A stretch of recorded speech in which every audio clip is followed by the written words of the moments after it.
네, 마태복음 13장 44절에서 46절입니다. 마태복음 13장 44절에서 46절 말씀 딱 3절밖에 안 되기 때문에 저희들 한 목소리로 읽도록 하겠습니다. 요거 조금 소리 더 키워줄 수 있어요? 마태복음 13장 44절에서 46절.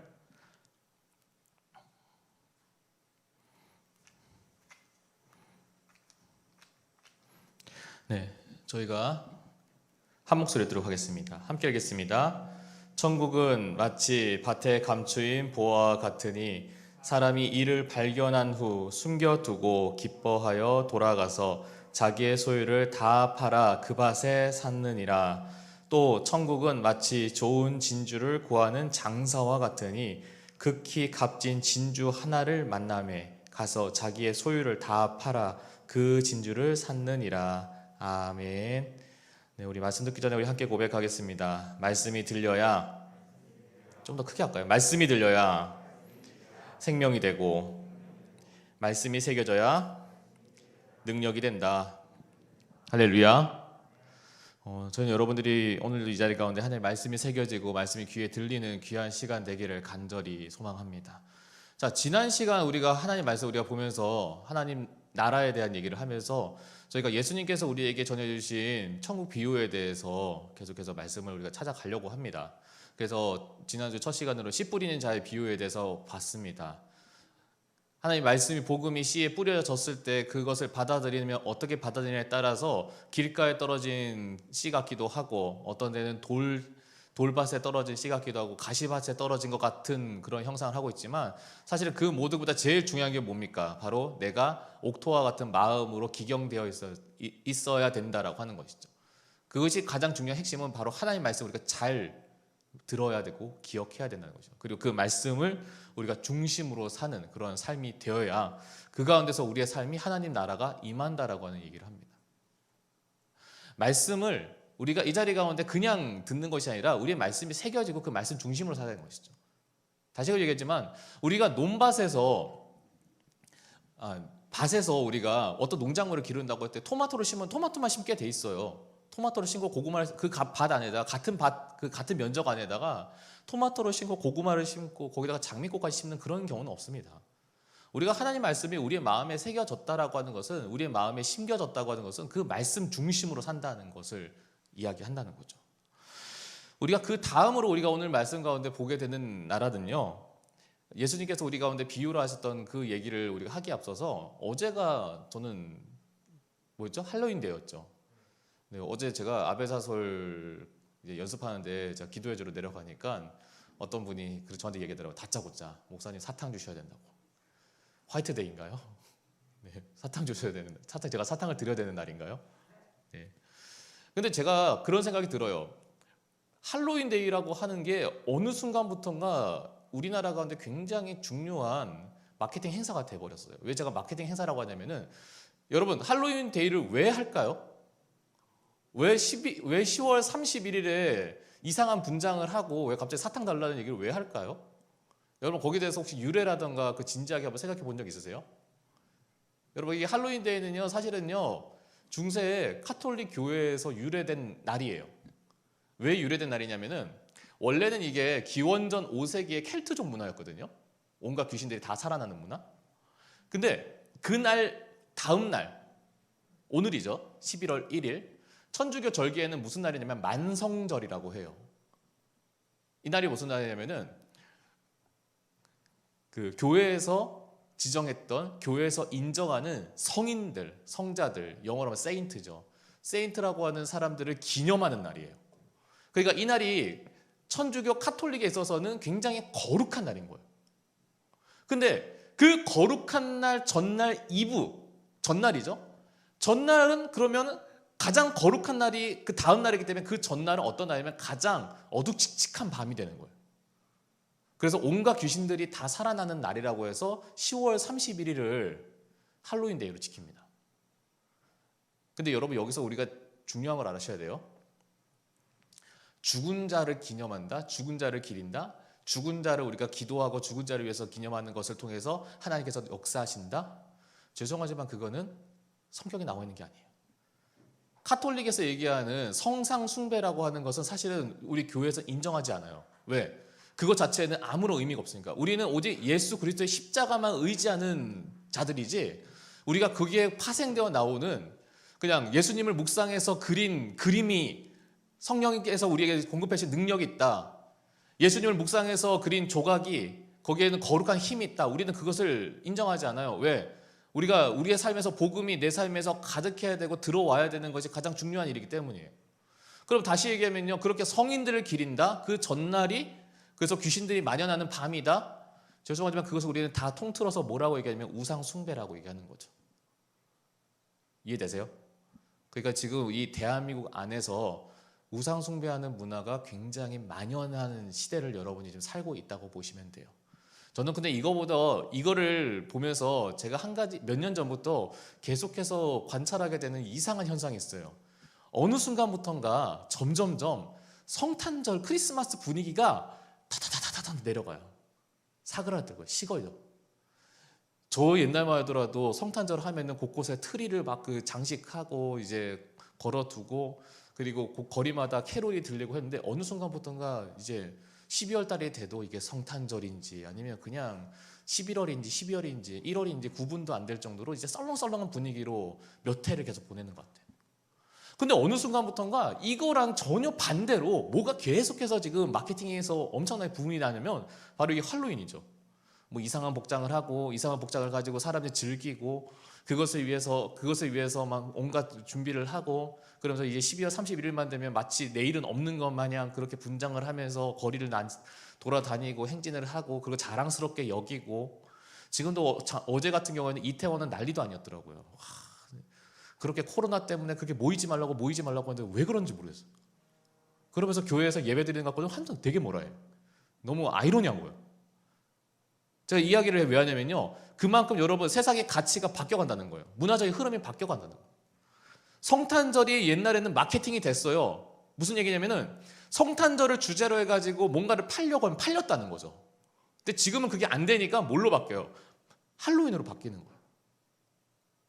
어느 순간부터가 여러분 세상 가운데, 여러분의 삶 가운데 이와 비슷한 흐름에서 하나님 중심으로 사는 것보다 우리가 세상 중심으로 사는 게 더 중요한 가치인 것처럼 우리에게 강요되고 강조되고 있는 시대를 여러분이 지금 살고 있다는 거예요.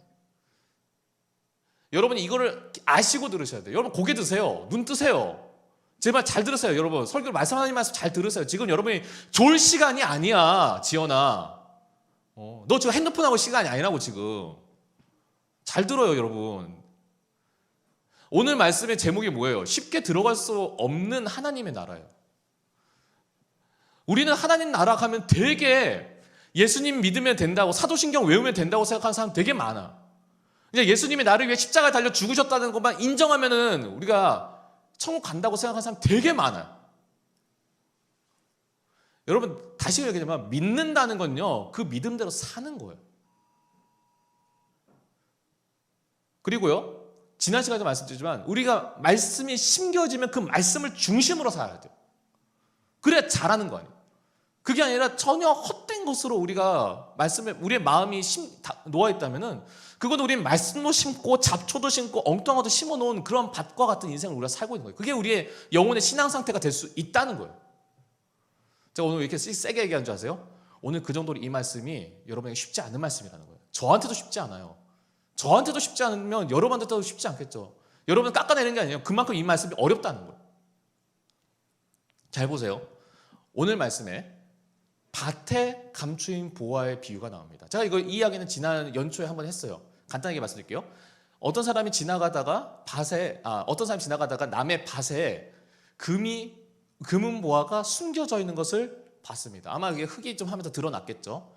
근데 이 사람이 이 밭을 소유하기 위한 가장 합법적인 방법은, 그 당시 유대 사회에서는 그 밭에 있는 금은 보화를 파가면은 그거는 절도에 해당됩니다. 근데 이 사람이 그것을 합법적으로 얻을 수 있는 방법은 그 밭을 사면 그 밭 안에 있는 모든 내용물은 다 자기 것이 되는 거예요. 그러니까 이 사람이 뭘 합니까? 자기 집에 가서 자기의 소유를 다 팔아가지고 그 밭을 샀다라고 예수님께서 비유로 말씀하세요. 또 비슷한 내용의 비슷한 맥락에서 또 어떤 비유를 말씀하세요? 진주 장수에 대한 비유가 나와요. 어떤 사람이 진주를 보게 됐습니다. 근데 그 진주가 지금까지 자기가 가지고 있는 그 어떤 진주보다도 더 귀하고 더 값어치 있는 진주인 거예요. 똑같은 진주라고 해서요, 마치 다이아몬드처럼, 금처럼 이제 그 단단하던가 그 결정이라든가 그 모양이 어떠냐에 따라서 등급이 완전히 달라진다고 해요. 어떤 거는 되게 값싼 진주는 우리가 우리의 용돈으로 그냥 아주 어렵지 않게 구할 수 있지만, 어떤 진주는요 진짜 경매를 해가지고 뭐 몇 억이 되어야 결국 살까 말까 하는 그런 진주도 실제로 있다고 해요. 아마 이 사람이 봤던 진주는 그런 진주겠죠. 그러다 보니까 그것을 알아본 이 사람이 어떻게 했어요? 자기가 가지고 있는 모든 진주를 다 팔아가지고 그 진주를 샀다라고 되어 있어요. 여기에 나오는 내용의 핵심이 뭡니까? 두 가지, 우리가 맥락이 두 가지로 묘사가 되는 거죠. 하나는 뭐예요? 이 사람이 정말로 가치 있는, 값어치 있는 것을 발견했다. 근데 그것을 내가 얻고 싶은데, 가지고 싶은데, 그러려면은 뭔가를 해야 돼요. 내가 지금까지 내가 소유했던, 내가 지금까지 내가 누리고 있던 그 모든 것을 다 포기해야 돼. 그리고 그 포기한 결단한 결과로 이 사람이 밭을 사고 이 사람이 진주를 샀다고 하는 내용이에요.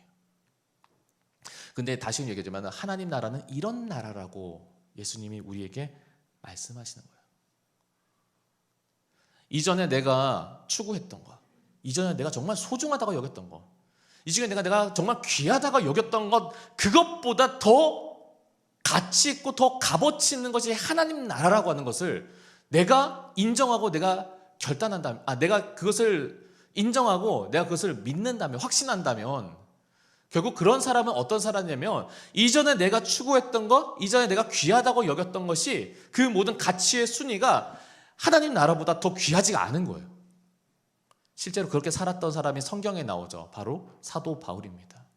이 사람이 얼마나 잘 나갔어요. 로마 사람이에요. 그 당시 지금으로 따지면 미국 시민권자? 아마 그 이상 되는 사람일 거예요. 왜냐하면 그 전 세계를 다스려는 로마의 시민이 된다는 것은, 그것은 어디를 가던 간에 그 사람은 로마의 법 안에서 보호될 수 있는 그러한 존재라는 거죠. 막강한 힘을 가지고 있는 사람이었다는 거예요. 그리고 이 사람은 가말리알의 문화생이었습니다. 요즘으로 따질까요? 거의 서울대, 하버드 그 이상의 그런 엘리트였어요. 그리고 율법으로는 자기가 흠잡을 데 없을 정도 철저히 율법을 지키는 사람이었다고 얘기합니다. 율법을 지키는 척도 아니에요. 바리새인처럼 율법을 지키는 그러한 모양만, 흉내만 냈던 사람이 아니라 진짜 자신은 율법에 있어서는 완전한 자라고 얘기할 정도로 바울은 그렇게 열심히 살았어요. 잘 나가는 집안에, 잘 나가는 엘리트에, 그리고 앞길이 창창대로인 로마 시민이었던 이 사도 바울이 무슨 얘기를 해요? 자기는 지금까지 자기가 그렇게 가졌던 것을 전부 말씀해 보니까 배설물로 여겼다고 되어 있습니다. 배설물은 뭐예요? 내가 들고 다닐 수가 없는 거예요. 들고 다닐 수 없고 내가 그를 가찮게 여기고 내가 갖다 버릴 수 있을 정도로 세상 사람들이 봤을 때는, 안 믿는 사람이 봤을 때는 우아할 수 있는, 부러워할 수 있는 그 모든 것을 다 내버릴 정도로 예수님의 십자가의 복음은 그 사람에게 있어 그 정도 가치 있는 거예요. 그리고 고린도후서 12장에 보면요, 사도 바울이 무엇을 고백하냐면은, 저는 사도 바울이 왜 그가 그렇게 복음에 온전히 그 인생을 바칠 수밖에 없었냐고 했을 때 저는 이 생각이 들더라고요. 그 고린도후서 12장에 뭐가 나오냐면요, 바로 사도 바울이 하나님 나라, 즉 천국을 보고 왔다라고 하는 그러한 이야기가 나와요. 나중에 한번 찾아보세요. 근데 그 이야기를 제가 말씀을 묵상을 하다가 어떤 생각이 들냐면, 사도 바울이 거기를 보고 왔으니까 이 세상이 너무 하찮은 거야. 사도 바울이 거기를 경험하고 나왔으니까, 그거를 봤으니까 자기가 지금까지 누렸던 것이 너무 배설물처럼 느낄 수가 있는 거예요. 그 정도로 하나님 나라가 그렇게 대단한 나라인 거예요. 여러분 가까이 있는 여러분 그 주변 가운데 금수저예요. 부모님이 빌딩을 몇 채를 가지고 있어. 그리고 이 사람도 서울대 나왔어. 박사학위까지 있어. 그리고 좀 있으면 자기가 진짜 잘 나가는 직장에서 할 수 있는 그런 잘 나가는 직장에 들어갈 예정이잖아요. 근데 이 사람이 갑자기 하나님의 말씀을 듣고 나서 그 삶을 완전히 바꿔서 아프리카 선교사로 나갔다. 우리가 보다 이해가 안 되는 거야. 이해가 안 되는데 그 사람 입장에서 이해가 되는 거예요. 왜? 내가 정말로 하나님 나라를 경험하고 나니까 생각이 바뀌는 거예요. 눈이 바뀌는 거예요. 시선이 바뀌는 거예요. 내가 어떻게 하면 하나님 나라 가운데 더 하나님께 기쁘시게 하고 칭찬받으며 자랑스럽게 살 수 있을까에 대해서만 생각할 수밖에 없는 거예요. 그러니까 이 사람의 생각이, 삶이 바뀌는 거죠. 여러분이 지금 여러분한테 소중한 것 하면 생각나는 게 뭐예요? 예수님이세요? 소중한 거 생각나는데 여러분 머릿속에 가장 먼저 생각나는 게 예수님이 아니고 다른 것이면요, 그게 여러분한테 사실은 그게 더 소중한 거죠. 근데 그것을 갖다 버릴 수 있을 정도로 여러분이 하나님 나라를 사랑하고 계십니까? 옛날에 혹시 이 찬양 아세요? 전 제 어렸을 때 진짜 많이 불렀던 찬양인데요. 제가 앞소절 부를 때가 뒷소절 아시는 분 따라 불렀어요. 자, 돈으로도 못 가요. 딱 송기엽 선생님까지 거기서 이제 끝난 거예요 지금. 저는 저래서 송기엽 선생님이 좋아요. 왜냐하면 세대 공감이 돼. 농담이고요. 정말 이 노래 모르세요? 와, 충격이다 진짜. 네, 돈으로도 못 가요 하나님 나라라고 하는, 저 어렸을 때 되게 많이 불렀던 어린이 찬양이 있어요. 근데 그 찬양 가사 보면은 뭐가 나오냐면요, 제가 그 전까지는 그냥 그 생각 없어서, 왜냐면 옛날에 부를 때도 진짜 그냥 즐겁게 돈으로도 못 가요 하나님 나라 이렇게 불렀거든요. 근데 이 찬양이 왜 굉장히 부담스러우냐면, 보세요. 돈으로 못 가요 하나님 나라, 힘으로도 못 가요 하나님 나라, 어여뻐도 못 가요, 어여뻐도 못 가요 하나님 나라, 마음 착해도 못 가요 하나님 나라, 이렇게 돼 있어요 가사가. 근데 제가 그것만 들으면, 아 그래, 하나님 예수님 잘 믿으면 갈 수 있는 나라야, 그런 거 다 중요하지 않아, 이렇게만 생각했는데, 근데 그 다음에 가사들이, 후렴 가사가 두 개가 이렇게 나와요. 거듭나야 가는 나라, 믿음으로 가는 나라 하나님 나라, 거듭나야 가는 나라 하나님 나라. 제가 여기서 이게 하나님 나라는 들어가기가 진짜 쉬운 나라가 아니라 들어가기가 진짜 어려운 나라라고 하는 생각이 확 드는 거예요. 여기서 차라리 돈 많이 내서 갈 수 있다고 하면 그게 더 쉬울 수도 있어요. 여러분이 공부 잘해서 갈 수 있다고 하면은, 여러분이 공부 열심히 하면 돼, 그러면 갈 수 있는 나라라고 하면 그건 너무 쉬운 거예요. 돈 많이 벌어서 가야 된다고, 돈 많이 벌면 되고요, 공부 열심히 하면 되고요. 얼굴 때문에 못 간다고 하면 그건 좀 고민 좀 할게요. 네, 아무튼 세상적인 가치로 내가 노력해가지고 할 수 있으면 여러분이 할 수 있을지도 몰라. 근데 하나님 나라 그런 나라가 아니야. 믿음으로 가야 돼. 근데 그 믿음은 거듭나야 되는 거예요. 그리고 오늘 말씀에서 그 거듭나야 된다는 게, 여러분이 지금까지 여러분이 추구하고 있던 세상적인 삶을 다 버려야 되는 거야. 그래서 하나님 나라 간다는 게요, 말처럼 쉬운 게 아니에요. 여러분 기억하세요? 하나님 나라 쉽게 들어갈 수 있는 나라 아니야. 여러분 진지하게 생각해요. 여러분이 여러분 삶의 생각을 완전히 바꾸고 나서, 여러분의 가치를 완전히 바꾸고 나서 결단해야 되는 나라가 하나님 나라예요. 그러니까 지금처럼 우리 예배 드리면 안 돼. 온라인에서 지금 예배 드리는 친구들도 우리 자냐고 여러분 예배 못 드리고 그런 거 하면 안 돼 이제. 그리고 밤새도록, 지금도 제가 왜 여러분 눈 들어오는지 아세요? 여러분이 밤에 뭐 할지 내가 뻔히 알거든. 그러고 나는데 지금 여기 와가지고 졸려. 지금 나 이러고 있으면, 그래 너희가 그 예배 온 것도 어디야 내 생각 드는데, 목사님 오늘 이야기가 왜냐면, 여러분 이게 쉽게 갈 수 없는 나라인데 여러분 그게 잠이 오니 지금? 옛날에 어머니가 그런 얘기 하죠. 네 성적에 잠이 오니? 제가 좀 바꿔서 얘기할까요? 네 믿음에 잠이 오니? 네 영적인 상태에 우리가 잠이 와요 지금 이 설교 시간에? 아니야, 깨워야 돼 여러분. 눈을 떠야 돼요. 말씀이 여러분 들려야 되고요, 여러분이 말씀대로 살 수 있도록 최소한 몸부림쳐야 돼. 그래야 갈 수 있는 나라가 하나님 나라예요. 왜냐면요, 사단은요, 아담과 하와 때부터 지금까지 전략을 항상 일관되게 해요. 얘도 진짜 답이 없는 게, 사단 마귀도 얼마나 답이 없는 게, 좀 계속 시간을 그렇게 인간들이 오래 보냈으면은 좀 전략을 바꿀 법도 하잖아. 근데 얘가 생각하는 전략은 항상 똑같아. 근데 항상 똑같은데 되게 웃긴 건 뭔지 알아요? 그게 항상 먹힌다. 사단 마귀가 우리에게 하는 전략이 뭘까요? 사단 마귀는 뭘 그렇게 열심히 할까요? 간단해요. 우리가 온전히 하나님 말씀대로 살지 않아서 우리가 하나님 나라가 아니라 이 땅 가운데 하나님과 그들과 똑같이 심판받는 거. 그게 그들의 가장 삶의 최고의 목표야. 어쨌든 자기들은 심판받을 게 예정돼 있거든. 그러니까 한 명이라도 더 같이 자기들과 같이 불구덩이에 뛰어들고 싶은 게 그들의 마음이에요. 그들의 이 정말로 대단한 이 마음과 정신은요, 진짜 우리가 길이길이 기억해야 돼. 그 정도로 얘네는 집요하고 무서운 애들이에요. 근데 무서운데 참 답 없는 거는, 그런데 전략은 항상 똑같다는 거죠. 근데 무슨 전략인데 그게 잘 먹힐까요? 간단해요. 사람인 우리가 하나님 말씀보다 더 중요한 것이 있게끔, 느끼게끔 만든다는 거죠. 여러분, 사단마귀는요, 맨날 우리가 무슨 만화책이나 아니면은 영화에서 보는 것처럼 얼굴 되게 흉측하고 뿔 달렸고 못생기고 무섭게 생기고 이빨 이렇게 뭐 뾰족하게 나오고 그렇게 생기지 않아요. 걔네들은요, 어쩌면 여러분한테 진짜 잘생기고서 찾아올 수도 있어. 어쩌면 어떤 연예인보다 더 이쁘게 여러분이 찾아올 수도 있어. 근데요, 그렇게 우리에게 찾아와가지고 결국 하는 게 뭐예요? 야, 하나님보다, 하나님 말씀보다, 하나님 나라보다 더 중요한 게 있어. 그거 위해서 살면 돼. 야, 하나님 말씀보다 네가 더 소중해. 네가 하고 싶은 대로 살면 돼. 그게 뭐가 그렇게 중요하겠어? 이게 사단이 여러분에게 하는 얘기예요. 그러니까 제가 말씀드렸잖아요. 전략은 항상 똑같은데 먹힌다니까.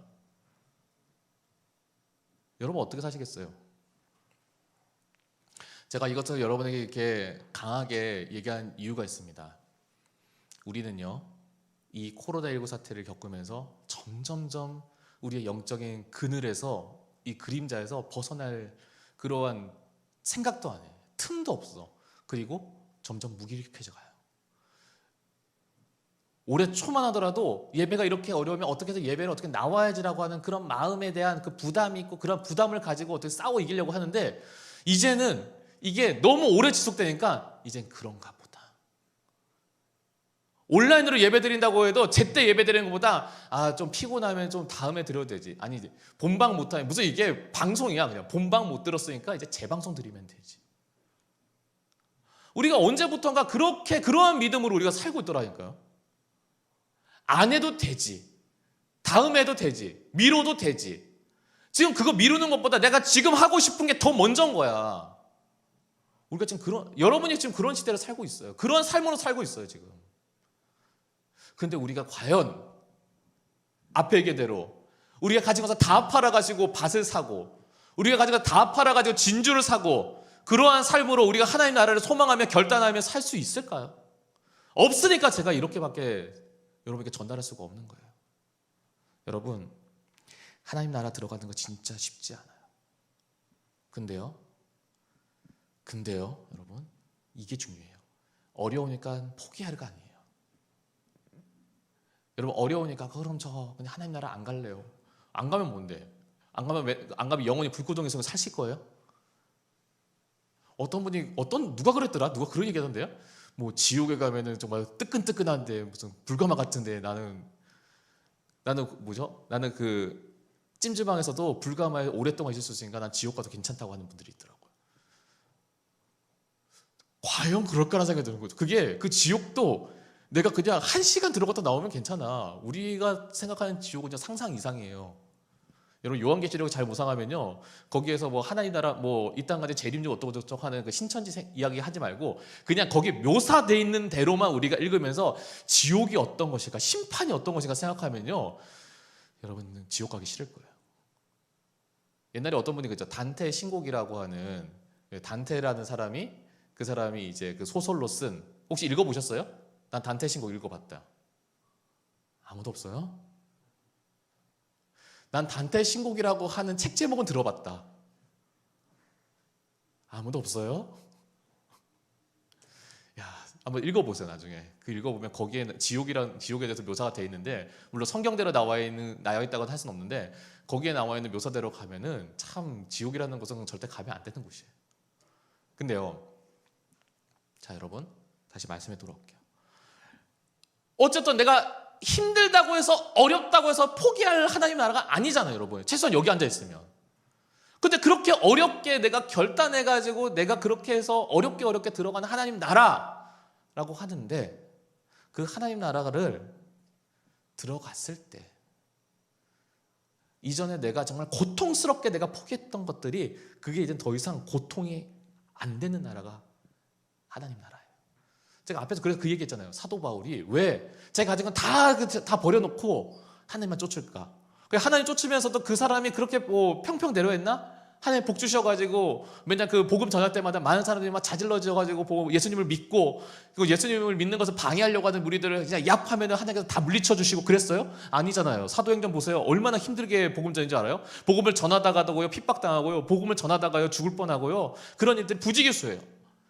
복음을 전하는 것을 유대인들이 방해해가지고요 그 사람을 죽이려고 했던 그런 순간들이 얼마나 많이 찾아온지 모르겠어요.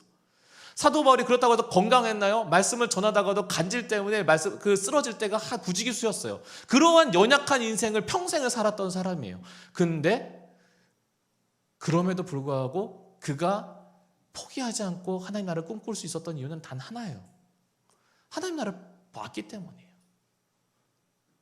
그러니까 이전에 내가 포기하던 것에 대한 그런 고통스러움이 여러분한테 있다고 하더라도요, 여러분이 하나님 나라를 경험한다면은 그거는 이전과는 전혀 다른 인생인 거예요. 제가 다시금 얘기하면요, 여러분 하나님 나라는 그래서 멀리 있는 게 아니야. 예수님 말씀하신 대로 이미 하나님께서는 이미 도래했는데 아직 임하지 않은 거예요. 하나님 나라는 이미 왔는데 내가 영접하지 않아서 경험하지 못하는 나라예요. 여러분 그 나라를, 그런 것이 있다는 것으로 마치 전설처럼 듣고 마시는 삶을 살겠습니까? 아니면 결단해서 들어가서 누리시는 삶을 살겠습니까? 여러분 진주장소에게도, 지나가는 길에 밭을 본 사람에게도 그 안에 보화가 있다는 것을 봤습니다. 이거는 기회죠. 기회가 여러분에게도 찾아왔습니다. 여러분 그 기회를 어떻게 누리시겠습니까? 포기하시겠어요? 내버려두시겠어요? 아니면 잊어버리겠어요? 우리가 10월 31일은 할로윈이라고 우리는 기억을 하지만요, 세계 교회 역사에서 보면은 이날은 굉장히 중요한 날입니다. 혹시 아세요? 마틴 루터가 교황이 면죄부로 구원을 받을 수 있다고 하는 그러한 논리에 반박해서 109개의 반박문을 이제 붙인 날입니다. 이 날을 기념해서 교회 역사에서는 종교개혁이 시작되었다라고 이야기를 합니다. 많은 사람들은 할로윈에서 자기들이 치장하고 누릴 것을 즐기는 날이었지만, 이 루터에게 있어서만큼은 그날은 그런 날이 아니라 정말로 이 땅 가운데 하나님께서 우리에게 주신 복음을 다시 온전하게 회복하기 위해서 그 평생을 몸을 던졌던 날로 기억을 합니다. 그 전까지만 해도 많은 사람들이요, 하나님 나라 가려면요 그냥 칠성례만 잘하면 된다고 생각했어요. 교회에서 지정하는 종교 의식에 참석만 하면 구원받을 수 있다고 얘기했어요. 그것이 나중에 더 확대되니까 뭐가 나와요? 이제 교회에다가 헌금을 해서 면죄부를 사면 그것을 해서 너희들이 구원받을 수 있다고까지 얘기를 해요. 복음이라는 것 자체가 사라져버리는 시대인 거죠. 근데 아니다.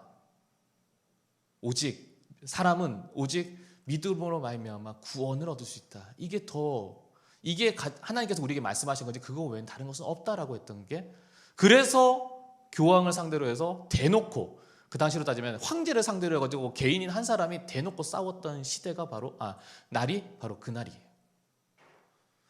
저는 오늘 이 말씀을 우리가 생각을 하면서 그런 생각이 들더라고요. 여러분이 정말로 오늘 이 시대 가운데 믿음 안에서 여러분이 진짜 포기하지 않아야 되는 게, 진짜 내가 과감하게 포기하면서 하나님을 영광을 위해서 붙잡아야 될 것이 뭘까?